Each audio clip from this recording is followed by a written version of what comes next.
Happy Tuesday, everybody. My name is Patricia Pitones. I'm one of the education outreach specialists from the Sexual Assault Resource Center.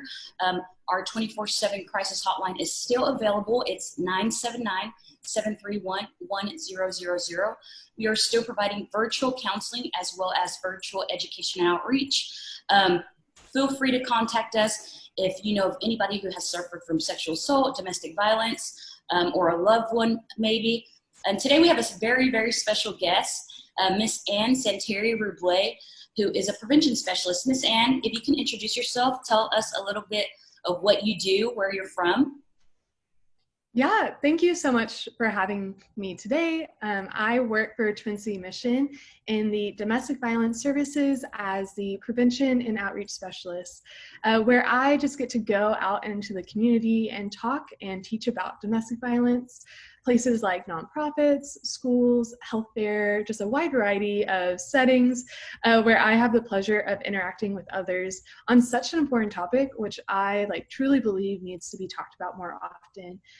I just finished my degree at Texas A&M with community health, and I have been in this community for the past going on 5 years, and I've just fallen in love with the people here, and I'm just so excited to be here today. So thank you so much. Yeah, thank you for having the time to be a part of this. This is very, very important topic. For those of you who may not know, October is National Domestic Awareness and Prevention Month. And it was first held in 1987, the same year as the debut of the first national domestic violence toll-free hotline. And then 2 years later, Congress passed the Public Law 101-112, which officially designated October as National Domestic Violence Awareness Month.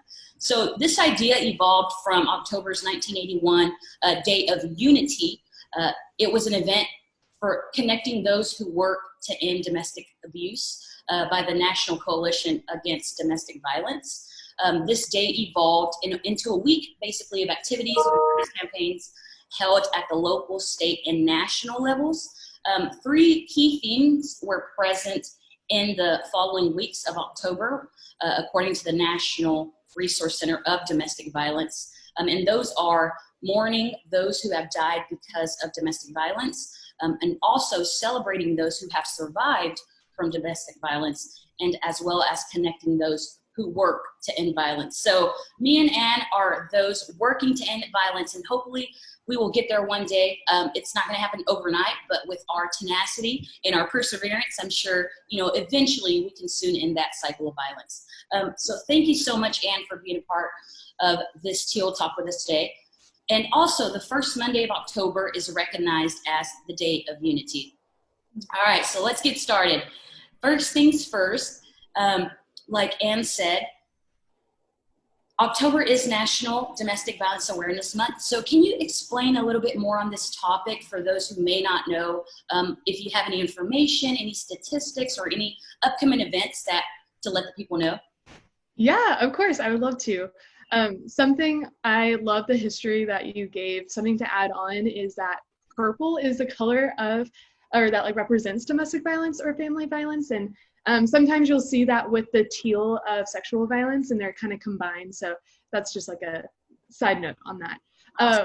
But a good place to start is just the foundation of what domestic violence is. Mm-hmm. And by definition, it is a pattern of behaviors used to gain power and control over another partner in an intimate relationship. So by definition, the root cause of domestic violence is that power and control that one partner is trying to gain over the other. Mm-hmm. And this can come out in a lot of different ways. I think the first thing that we think about is physical violence, bruises or broken bones or hospital visits, which definitely is a abusive way to gain that power and control.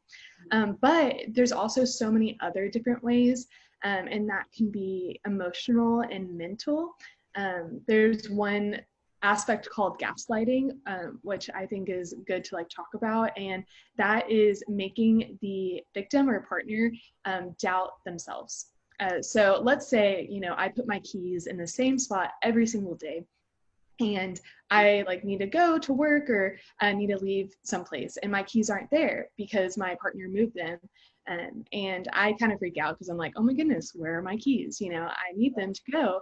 And my partner could be like, don't you remember you put them over here? And like, obviously that's not true, but in my mind, that could make me second guess myself, which definitely leads into other places, when abuse and verbal and physical abuse could happen, the partner, it could make me doubt myself of like, okay, was it really that bad? Like, maybe I'm like, I can't trust myself because like I forgot where, I placed my keys. So that's just like a little thing, but all those little things can add up to something really major, and yeah, so that's kind of the emotional and mental abuse, or an example of that. There's verbal abuse, sexual, financial, digital abuse, and even through stalking. The abuser could follow their partner or their victim, and having to know like, okay, like where they are at all times. And these are just some examples, but there are just so many different ways that someone can try to gain that power and control over their partner, which means that honestly, this might not be obvious that it's happening to a friend or a neighbor. And I think it's important to know that like this can happen to anyone, no matter what their socioeconomic status is, their education level, or like their job title may be. They could be a high-ranking person, but at home, like they could be an abuser or a victim of domestic violence. So with that, we can all be a part and be involved in stopping the abuse in our community, because it can and does happen to a lot of people around us. There's a statistic that says that 1 in 4 women and 1 in 9 men experience domestic violence sometime in their lifetime, which is a very high percentage if you think about it. And then, yeah, so since October is National Domestic Violence Awareness Month, there'll be a lot of social media posts and events going on throughout the month, just to bring that awareness out. Things that we're doing a movie night soon and a book discussion. We have our annual candlelight vigil on October 22nd. And also throughout the month, Texas A&M will be doing multiple panels about domestic violence and how it affects our community in different ways, like through COVID and how that has affected domestic violence and the LGBTQ plus community, and that interaction and everything with that. Also, Purple Thursday this year will also be on the same day as the vigil, so you can wear your purple all day to just bring awareness to domestic violence, and then come out and support through Facebook Live, virtually, with our candlelight vigil. So it's really fun that they are landing on the same day. So everything will be posted online. So follow our Facebook and Instagram pages. I can link them in the information below, just on the different pages and people who will be putting on these events. That's awesome. Awesome. Thank you so much for that, Anne. Like we said, domestic violence is such a prevalent and important issue that needs to be discussed. So thank you for that. But now that these public health concerns are occurring, this pandemic, how have you had to adjust your Twin City Mission services, your Phoebe's Home services? Has that affected a lot of your clients? Has your cases risen? Have they decreased? What's been going on with that? Yeah, for sure. There's definitely a couple different ways that we've just adapted on like our end. We are still offering services, residential and non-residential. So our residential is our Phoebe's Home, our emergency shelter for people who need a safe place to go. And then for non-residential, we have our counseling and case management. They're still doing this, but it's all at a distance, to keep everyone safe. So it's either going to be over the phone or through Zoom. And then at Phoebe's Home, we are still accepting clients, men, women, and children, but we've just taken COVID procedures to make sure we're keeping everyone safe and healthy during this time. And I definitely think something that's important that during this pandemic that we're still able to give services. So I'm very thankful for my team that are just really creative and thinking about different ways that we can still serve our clients and the people in our community throughout this time. So kind of thinking about just like the trends that we've seen over the pandemic. At first, there was like an increase in calls, and then kind of in the mid range, or like early to mid range, there was actually a decrease. And like my coworkers and I were thinking, like, that actually was a little bit scarier, that we weren't receiving those phone calls and people reaching out, just because of the stay-at-home order and everyone being together. It's hard to make those calls if you're always with the abuser 24/7. Right. So that definitely was like, oh no, like, but then they kind of have evened out, and they've been pretty consistent comparatively to last year as well. Right. Yeah, that's the same thing with SARC, actually. Really? Yeah, so basically our hotline, once the pandemic started, the hotline calls kind of decreased, and we're just like, oh no, what's going on? But that's also, those safety reasons, because, obviously the perpetrator may be living with the survivor, or they're in charge of, like you said, that financial aspect, that living aspect, physical aspect, emotional aspect. But but a lot of people, they don't know that sexual violence and domestic violence can go hand in hand.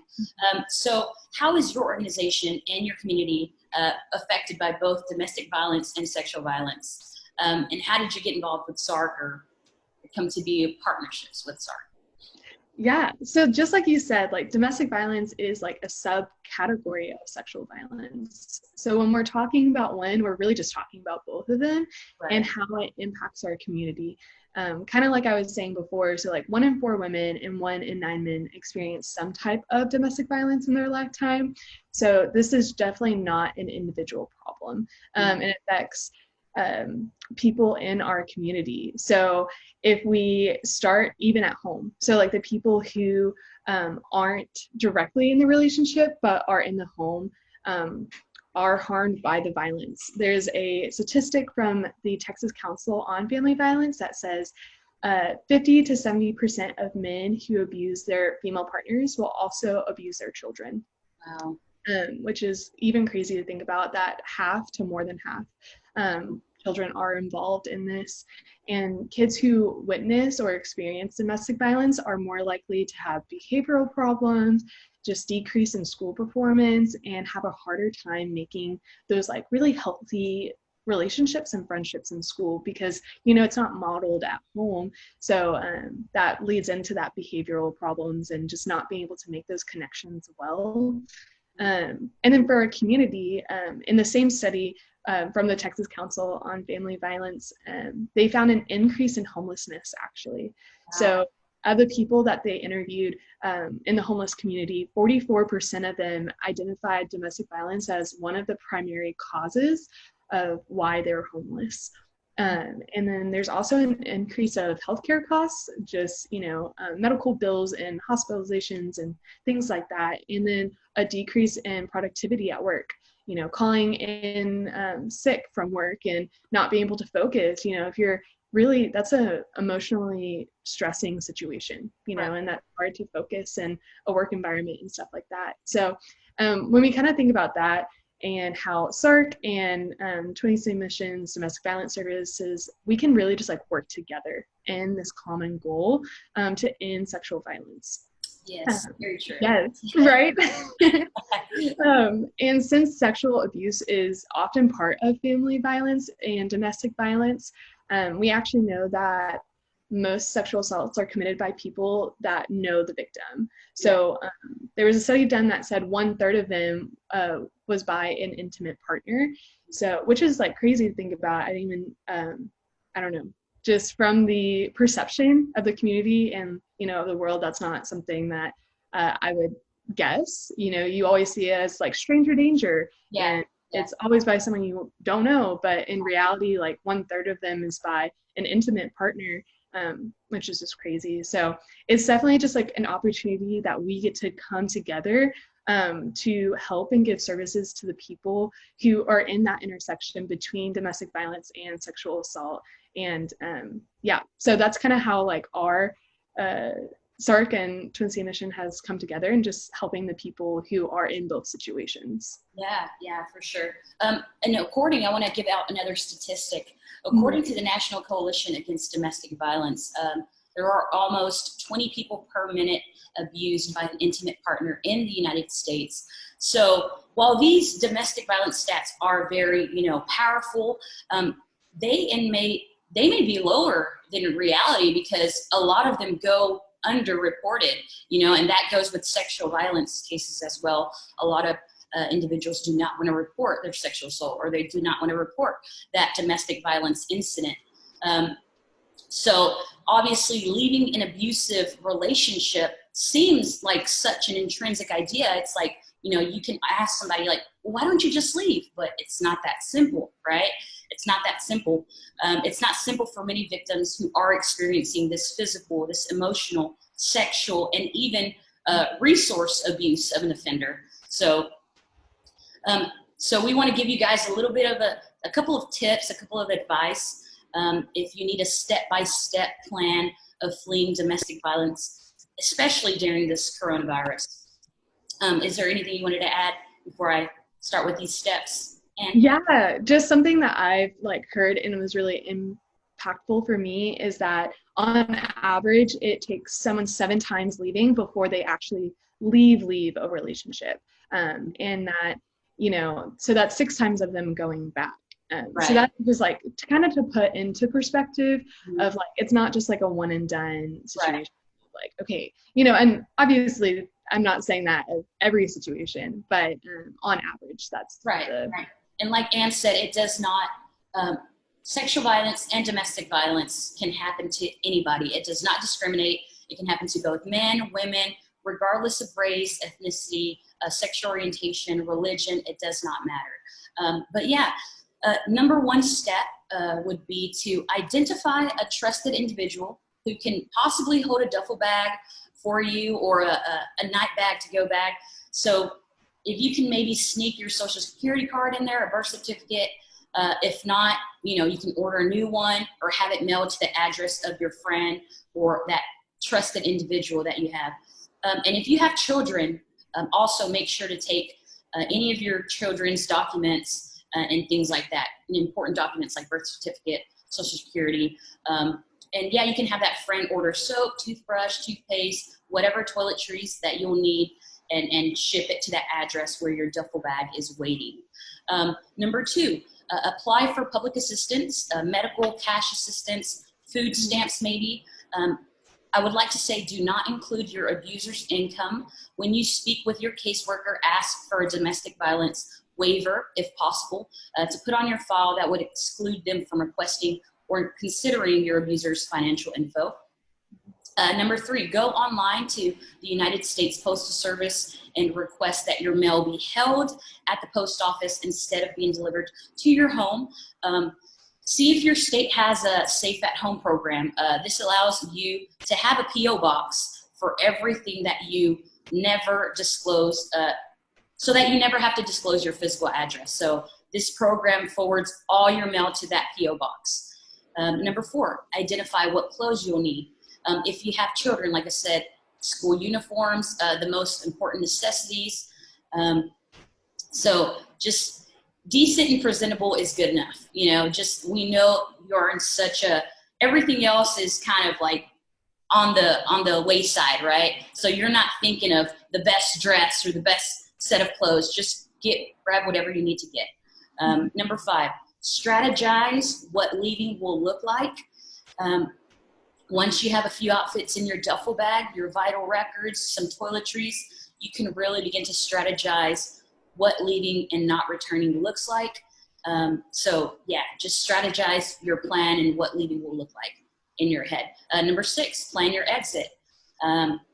You do not have to wait until the next fight, the next incident, the next argument happens to make an exit. You can go pick up, if you have a child from school and never return, you can go to the market and never come back. You can run to your cousin's house for sugar and not come back. So there's, plenty of opportunities you can possibly take and make sure, what would be the best exit plan for you, depending on your situation. And number 7, keep a journal and talk to one or more trusted people, but otherwise don't talk about your plan to anybody else. So you can use that journal to keep track of what's going on and make sure to keep it in a safe space as well. Number 8, you can always file a protective order as soon as you can.